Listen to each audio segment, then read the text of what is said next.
बिस्मिल्लाहिर्रहमानिर्रहीम। अस्सलाम वालेकुम नाजरीन, आप देख रहे हैं मुदस्सिर स्पीक्स और उम्मीद है कि आप सब खैरियत से होंगे। ज़ारा कत्ल केस के हवाले से चंद इंतहाई अहम पेशरफ्त सामने आई है। कदीर के इंटरव्यू के बाद इस मामले में बहुत सारी खामियां नज़र आने लगी हैं कि ये सारा वाक़या जो है वो किस तरह से पेश आया। सबसे पहले कदीर ने ये इंटरव्यू देकर क्या बड़ी गलती कर दी है जो कि इसको नहीं करनी चाहिए थी। ये सही टाइम नहीं था इंटरव्यू देने का। बहरहाल उसके ऊपर एक प्रेशर मौजूद था, लेकिन अब ये भी खबरें सामने आ रही हैं कि कदीर ने बाकायदा तौर पे अपने ससुर का घर जो है वो छोड़ दिया है और वो अपने बेटे शाफे को लेके कोटली मरला अपना जो घर था जहाँ पे ज़ारा को जो है वो रखा गया और वहाँ पे कत्ल किया गया, उस घर में अब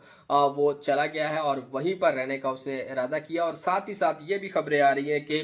कदीर जो है वो शाफे को लेके अब सऊदी अरब जाने की जिद कर रहा है, जिसके ऊपर जो उसके ससुर है उन्होंने इस हवाले से क्या उसको जवाब दिया है ये भी आपको बताएंगे इस वीडियो के अंदर। और साथ ही साथ ये जो कदीर है इसकी अपनी माँ और बहन के साथ जो है वो मुलाकात हुई थी और उसमें कदीर ने अपनी माँ के घुटने पकड़कर क्या अल्फाज कहे थे ये भी आपको इसी वीडियो में ही बताएंगे। तो सबसे पहले बात कर लेते हैं कदीर के इंटरव्यू के हवाले से। उसके ऊपर प्रेशर था, वो बोल नहीं रहा था और सोशल मीडिया के ऊपर जो है वो नहीं आया था। बहरहाल जैसे ही उसकी पहली अपीयरेंस हुई तो अब ये लगने लगा था कि अब बहुत जल्द जो है वो इसके ऊपर जो है वो कोई इंटरव्यू देगा और इस सारे मामले के ऊपर गुफ्तगू करेगा। और वही हुआ, उसने एक इंटरव्यू दिया और उसमें तमाम चीज़ें हैं जो है वो हकायक अपनी तरफ से अवाम के सामने रखे कि इस केस के अंदर जो है वो क्या हुआ था। इसके जब ये इंटरव्यू इसका हो रहा था तो कहा यह जा रहा है कि वहाँ पे मौजूद जो ज़राए हैं उनका ये कहना है कि वहाँ पे ज़ारा का जो बाप है शब्बीर वो भी मौजूद था और जब जब कोई ऐसी वैसी बात होती थी तो वो बार बार कमरे से उठ के बाहर भी जा रहे थे जब कदीर जो है वो ज़ारा के हवाले से गुफ्तगू कर रहा था। इस सारे इंटरव्यू के अंदर आपने देखा होगा कि कदीर की तरफ से कोई भी ऐसी डिमांड नहीं की गई कि इसकी वालदा को जो और इसकी बहन को जो है वो दर्दनाक सज़ा दी जाए या इबरतनाक सज़ा दी जाए या इनको निशाना इबरत बनाया जाए, करार बाकी सज़ा। इंतहाई जो सख्त अल्फाज कह लें इस केस की सज़ा के हवाले से वो कदीर ने इस सारे इंटरव्यू के अंदर जो है वो नहीं कहे। ना ही इसने ये कहा कि जिस तरह से जिस जुल्म के साथ ज़ारा को कत्ल किया गया है इन दोनों को भी इसी किस्म की कोई सज़ा दी जाए। तो इस तरह के भी कोई अल्फाज कदीर के मुंह से नहीं निकले जो कि इस मामले के अंदर इंतहाई जो है वो अलार्मिंग हो सकते हैं। जिस बात का खदशा ज़ारा के बाप को था तो ये तमाम तर चीज़ें इस केस के अंदर जो है वो पॉसिबल दिखाई देने लगी हैं, क्योंकि जो कदीर का एक लहजा था वो भी आपने देखा होगा कि वो ज़्यादा जो है वो बोलने वाला शख्स नहीं है। वो इस तरह से कोई कॉन्फिडेंट पर्सनैलिटी उसकी नहीं है। तो जब वो सवाल जवाब उससे किए जा रहे थे तो उनका जो एक स्टाइल था वो भी बड़ा एक ऐसा था कि आप उससे अंदाज़ा लगा सकते हैं कि वो किस पर्सनैलिटी की रखता है वो बातचीत के हवाले से। तो इसके अलावा जब जेवरात की बात की गई उससे तो वो भी उसने ये कहा कि उसकी जो बाजी है उसके घर से ये तमाम जो है वो जेवरात बरामद हुए हैं। तो कोई मुलजिम या कोई इस तरह के अल्फाज जो है वो उसके मुंह से नहीं निकले। तो एक ये कहा यह जा रहा है कि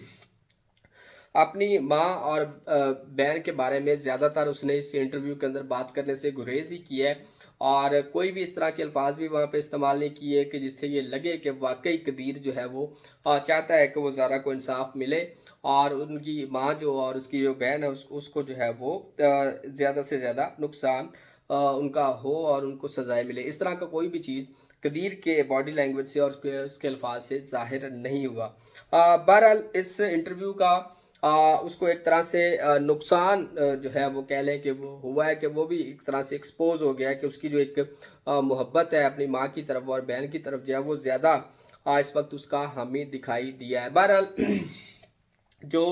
कदीर है वो इस वक्त जो है वो अपने ससुर का घर भी छोड़ चुका है और वो बाकायदा तौर पे अपने घर जो कोटली मरला है वहाँ पे पहुँच चुका है और अपने बेटे शाफे को भी साथ लेके गया है। और उसका ये कहना है कि वो वहाँ पे अपने जो चचा हैं और इस तरह के जो दूसरे उनकी फैमिली से लोग हैं उनसे वो मिलना चाहता है और इस तरह की जो आगे जो भी प्रोसेस होगा उसके हवाले से वो गुफ्तगू करना चाहता है। दूसरा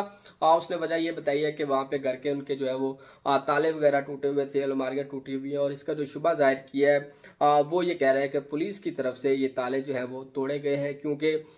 جب اس کو سیل کیا گیا تھا تو اس کے بعد کسی بھی طرح کا کوئی بھی شخص جو ہے وہ اس کے اندر انٹر نہیں ہوا، اور اس کی جو چابیاں تھی وہ صرف اور صرف جو ہے وہ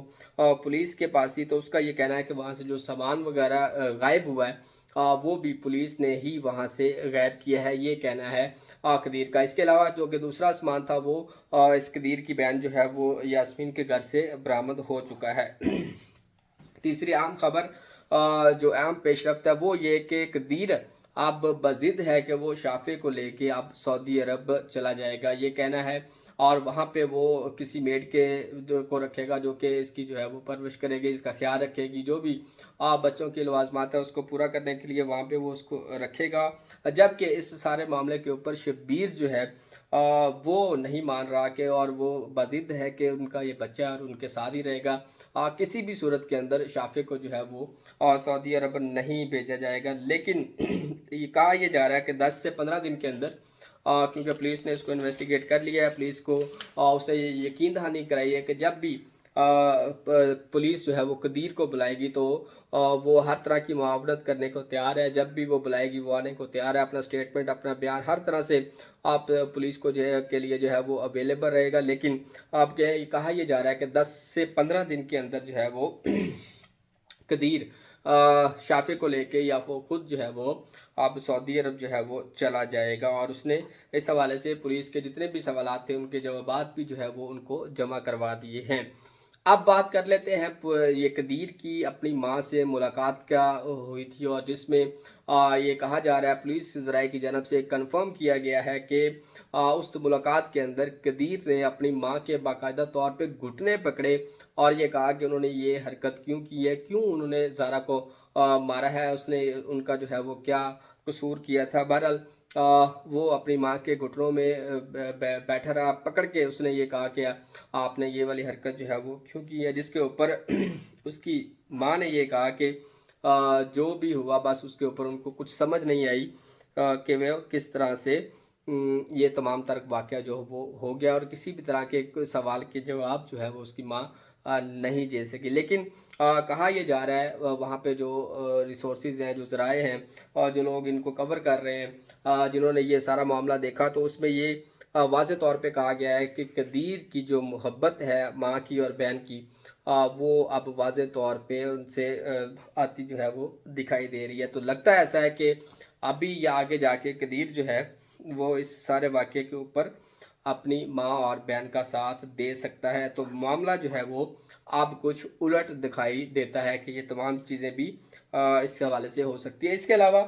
دل اویس کے بارے میں بھی پوچھا گیا، جو کہ قدیر کی بہن تھی، تو اس کی موت کی بھی کنفرمیشن جو ہے وہ قدیر نے اس طرح سے کی کہ اس کی جو موت ہے اس کی بہن کی، وہ بھی کسی بھی طرح سے سلو پوائزن یا کس طرح سے نہیں ہوئی، بلکہ اس کو کینسر تھا اور اس کی موت جو ہے وہ کینسر سے ہوئی تھی، اور اس کے علاوہ کوئی بھی تعویذ یا پریشر یا اس کو مارنے کا ماں کی طرف سے کوئی پلان نہیں تھا۔ تو اب تک کی اطلاعات کے مطابق جو قدیر ہے وہ 10 سے 15 دن کے اندر آپ کو پاکستان سے جاتا ہوا سعودی عرب دکھائی دے گا، اور اس کیس کے حوالے سے کہ شافع کو وہ لے کے جاتا ہے یا نہیں لے کے جاتا،